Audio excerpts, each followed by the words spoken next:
إن الحمد لله نحمده ونستعينه ونستغفره ونعوذ بالله من شرور أنفسنا ومن سيئات أعمالنا من يهده الله فلا مضل له ومن يضلل فلا هادي له أشهد أن لا إله إلا الله وحده لا شريك له وأشهد أن محمدا عبده ورسوله۔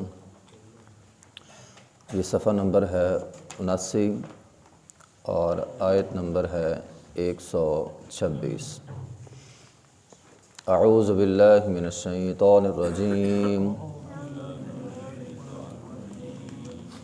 بسم اللہ الرحمن الرحیم۔ وَإِذْ قَالَ إِبْرَاهِيمُ رَبِّ اجْعَلْ هَٰذَا بَلَدًا آمِنًا وَارْزُقْ أَهْلَهُ مِنَ الثَّمَرَاتِ مَنْ آمَنَ مِنْهُمْ بِاللَّهِ وَالْيَوْمِ الْآخِرِ قَالَ وَمَنْ كَفَرَ فَأُمَتِّعُهُ قَلِيلًا ثُمَّ أَضْطَرُّهُ إِلَى عَذَابِ النَّارِ وَبِئْسَ الْمَصِيرُ۔ وَإِذْ قَالَ، اور جب کہا ابراہیم علیہ السلام نے، رب اجعل، اے رب بنا دے، ھذا بلدا، اس شہر کو، ھذا اس مکان کو، بلدن آمنا، امن والا شہر بنا دے، وارزق اہلہ، اور اس کے رہنے والوں کو رزق عطا فرما، من الثمرات، پھلوں میں سے، من آمن منہم، جو ایمان لائے ان میں سے، باللہ، اللہ پر، والیوم الآخر، اور آخرت کے دن پر، جو اللہ اور آخرت کے دن پر ایمان رکھتا ہے اس کو اس شہر میں رزق عطا فرما۔ قال، اللہ رب العزت نے فرمایا، ومن کفر، اور جس نے کفر کیا میں اس کو بھی رزق دوں گا، فأمتعہ، میں اس کو فائدہ دوں گا، قلیلاً، تھوڑا، ثم أضطرہ، پھر میں اس کو کھینچ لاؤں گا، الی عذاب النار، آگ کے عذاب کی طرف، وبئس المصیر، اور وہ بری ہے لوٹنے کی جگہ۔ وَإِذْ قَالَ إِبْرَاهِيمُ، اور جب ابراہیم علیہ السلام نے کہا، پچھلی آیت میں ہم نے پڑھا تھا ابراہیم علیہ السلام نے اپنی اولاد کے لیے امامت کی دعا کی تھی کہ اے اللہ میری اولاد میں امامت رکھ دے۔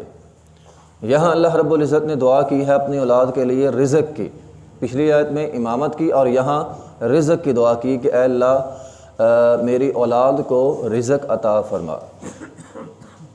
اصل میں یہ جس شہر کی بات ہو رہی ہے، مکہ، جو وادی مکہ تھی، اس میں ابراہیم علیہ السلام نے اپنے بیٹے کے ساتھ مل کر اللہ کا ایک گھر بیت اللہ تعمیر کیا تھا۔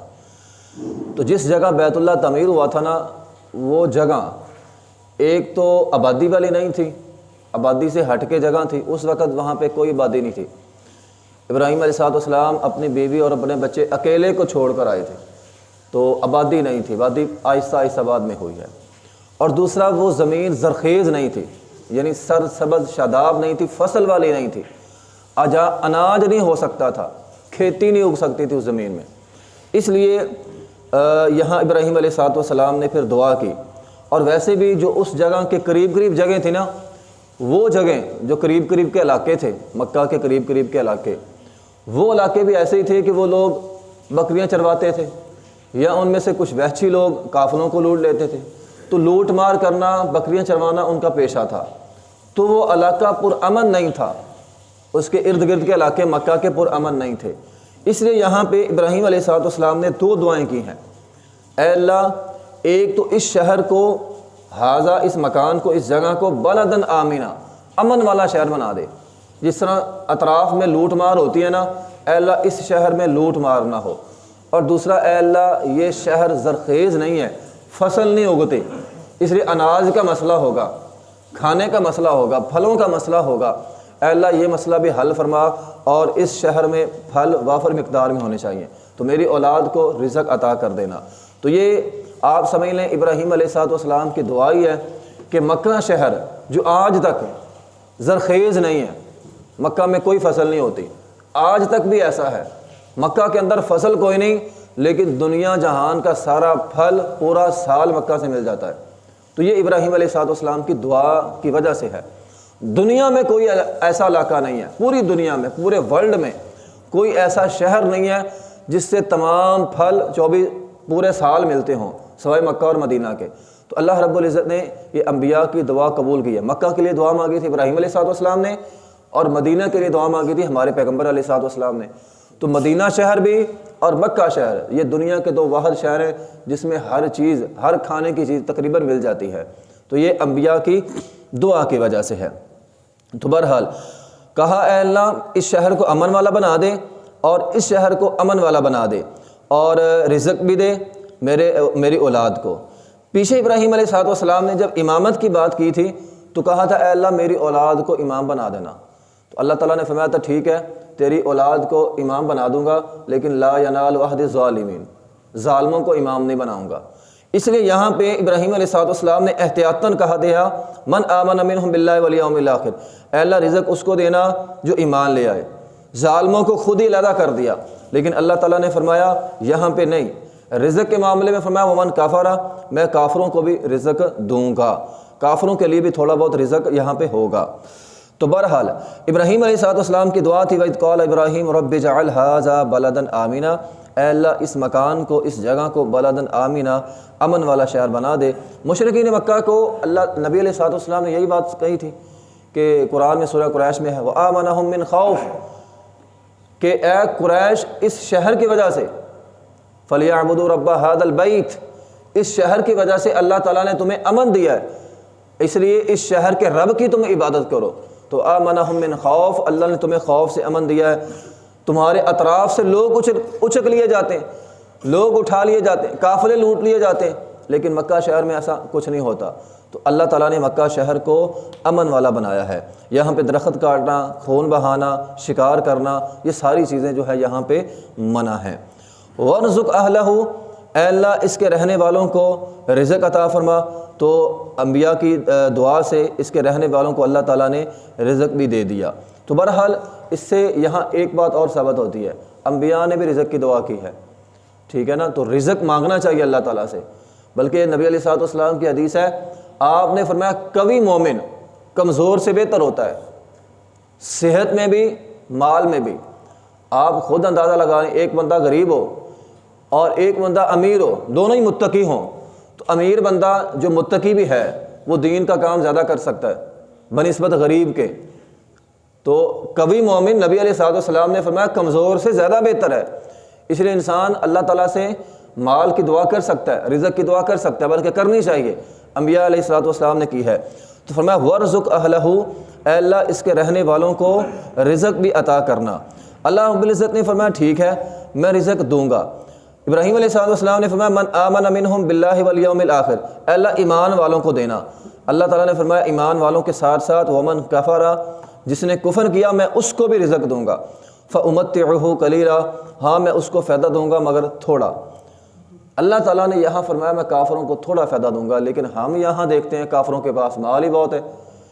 یہ جتنے کافروں کے ملک ہیں مسلمانوں کی بنسبت مال ان کے پاس زیادہ ہے۔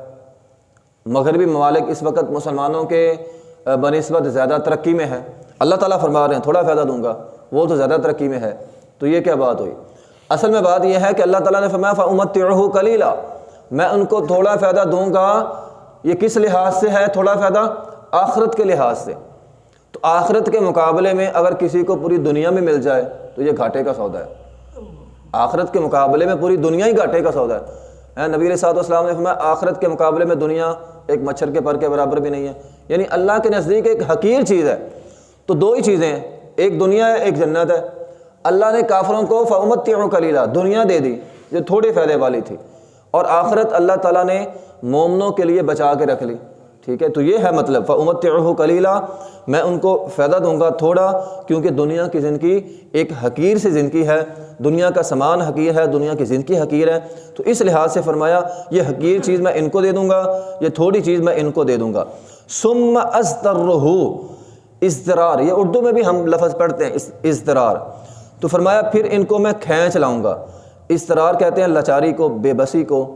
تو جب ان کے پاس فرشتے آئیں گے روح نکالنے کے لیے یہ مدد کو پکاریں گے لیکن بے بس ہوں گے، لاچار ہوں گے، ان کی مدد کوئی نہیں کرے گا۔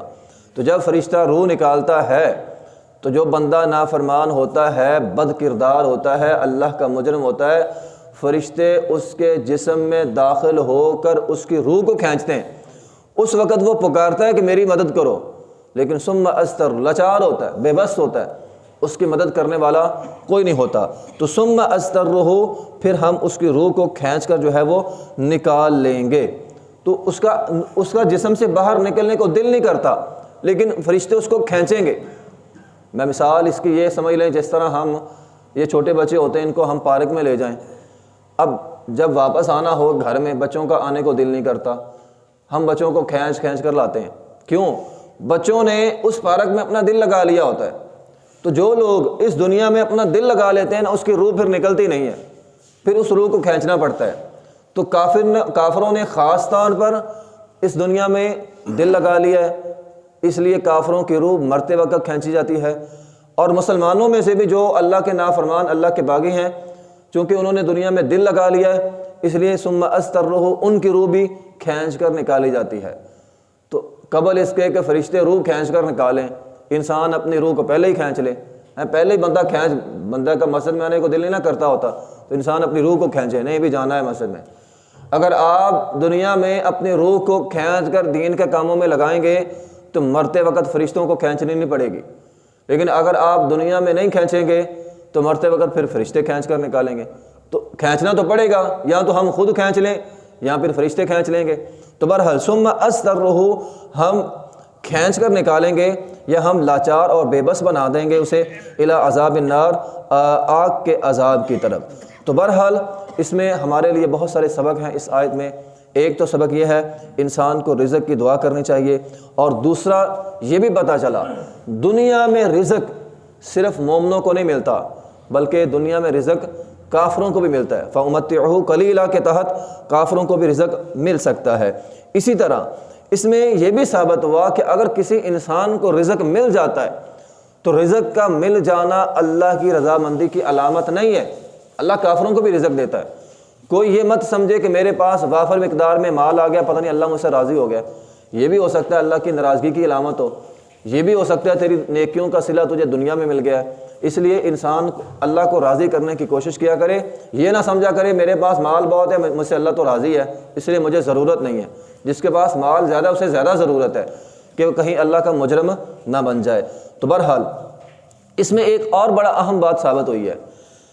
پیچھے امامت کی بات کی تھی، اللہ تعالیٰ نے فرمایا مومنوں کو دوں گا، تو امامت کے لیے ایمانداری کی شرط ہے۔ اللہ امامت کے لیے، جس نے امام بننا ہو لوگوں کا، اس کے لیے ایماندار ہونا شرط ہے، لیکن رزق کے لیے ایماندار ہونا شرط نہیں ہے۔ رزق اللہ سب کو دے دیتا ہے، لیکن امامت کا منصب اللہ تعالیٰ ایمانداروں کو دیتا ہے، اس لیے امامت کے منصب کے لیے ایماندار ہونا ضروری ہے۔ اللہ ایمانداروں کو امامت کا منصب جو ہے وہ عطا کرتے ہیں۔ اس سے یہ بھی ثابت ہوا خوشگوار زندگی کے لیے صرف رزق کافی نہیں ہے، ساتھ امن بھی ضروری ہے۔ ایک بندے کے پاس پیسہ بہت ہو لیکن امن نہ ہو، خوف ہی خوف رہتا ہو، بہت سارے لوگ ہیں مال بھی ہوتا ہے لیکن خوف اتنا ہوتا ہے نیند ہی نہیں آتی خوف کے مارے، گولیاں بھی کھاتے ہیں ان کو نیند نہیں آتی۔ اس لیے جب بھی انسان دعا کرے دو دعائیں کرے، یہ دو دعائیں جو ابراہیم علیہ السلام نے کی ہیں۔ ایک تو اللہ تعالیٰ سے رزق مانگے، دوسرا امن بھی مانگے، اے اللہ رزق بھی دے اور سکون والا بھی دے، اے اللہ مجھے مال بھی دے اور سکون بھی دے، یہ نہ ہو مال تو مل جائے سکون ہی نہ ملے۔ تو دونوں دعائیں کرنی چاہیے۔ خوشگوار زندگی کے لیے ان دونوں کا ہونا ضروری ہے، مال کا ہونا اور رزق کا ہونا، اور ساتھ امن کا ہونا۔ تو امن بہت ضروری ہے۔ تو نبی علیہ السلام نے فتح مکہ کے موقع پہ یہ دعا کی تھی، اے اللہ یہ تیرا شہر امن والا ہے اور تیرا شہر حرمت والا ہے اور قیامت تک کے لیے حرمت والا رہے گا۔ بعض لوگوں کے ذہنوں میں یہ بات آ گئی کہ نبی علیہ السلام نے تو فتح مکہ کے موقع پہ پہلے یہ امن والا تھا، لیکن فتح مکہ کے موقع پہ نبی علیہ السلام نے چونکہ جہاد کیا تھا، بہت سارے لوگوں کو قتل بھی کیا تھا، تو لوگوں کے ذہنوں میں یہ باتیں آ گئیں شاید اس کا امن اب ختم ہو گیا، اب اس کی حرمت ختم ہو گئی ہے، یہاں پہ پکڑ کے کافروں کو قتل کیا جا سکتا ہے۔ تو نبی علیہ السلام نے وضاحت کی، فرمایا لوگوں جب سے اللہ تعالیٰ نے آسمان اور زمین کو بنایا ہے مکہ شہر امن والا اور حرمت والا ہے، اور قیامت تک امن والا اور حرمت والا رہے گا۔ اور یہ جو میں نے چند قتل کیا ہے نا جہاد کی وجہ سے، یہ اللہ نے آج کے دن کے لیے اور تھوڑی سی مدت کے لیے مجھے اجازت دی تھی، بس آج کے دن کے لیے تھوڑی سی مدت کے لیے مجھے اجازت ملی تھی کافروں کو پکڑ کر قتل کرنے کی، لیکن اب یہ ختم ہو گیا، یہ مہلت ختم ہو گئی۔ اب یہاں کسی کو پکڑ کر ہم قتل نہیں کر سکتے، شہر سے باہر لے جائیں، مکہ شہر میں کسی کو پکڑ کر قتل نہیں کر سکتے، حتیٰ کہ کسی دشمن کو بھی نہیں کر سکتے، باہر لے جا سکتے ہیں۔ تو بہرحال نبی علیہ الصلوۃ والسلام نے فرمایا قیامت تک یہ شہر حرمت والا رہے گا اور امن والا رہے گا۔ تو بہرحال مکہ شہر کو جو یہ باتیں جتنی ہم پڑھ رہے ہیں نا مکہ شہر کے بارے میں، یہ ساری باتیں مدینہ شہر کے بارے میں بھی ہیں۔ چونکہ یہاں تذکرہ ابراہیم علیہ الصلوۃ والسلام کے حوالے سے ہے، اس لیے مدینہ شہر کا یہاں پہ تذکرہ نہیں ہے۔ تو مکہ شہر کو حرمت والا امن والا بنوایا ابراہیم علیہ الصلوۃ والسلام نے، اور یہی ساری چیزیں مانگی ہے نبی علیہ الصلوۃ والسلام نے مدینہ شہر کے لیے بھی۔ تو فرمایا اے اللہ میرے شہر مدینہ کو بھی حرمت والا بنا دے۔ تو اس وقت دنیا میں دو شہر حرمت والے ہیں، ایک مکہ اور ایک مدینہ، جہاں کی حرمت کا خیال رکھنا ہر مسلمان کے لیے ضروری ہے، جہاں پہ حتیٰ کہ کسی جانور کو بھی نہیں مار سکتے، نہ مکہ میں نہ مدینہ حرمت والے شہر میں، ان کی حدود کے اندر ہم یہ کام نہیں کر سکتے، حتیٰ کہ شکار نہیں کر سکتے، حتیٰ کہ شکار کی مدد بھی نہیں کر سکتے۔ تو یہ ساری چیزیں جو ہیں وہ اس شہر کے اندر منع ہے۔ اس لیے انسان جب بھی دعا کرے رزق کے ساتھ ساتھ امن کی بھی دعا کرے، اللہ ہمیں رزق بھی دے اور امن و سلامتی والا رزق دے۔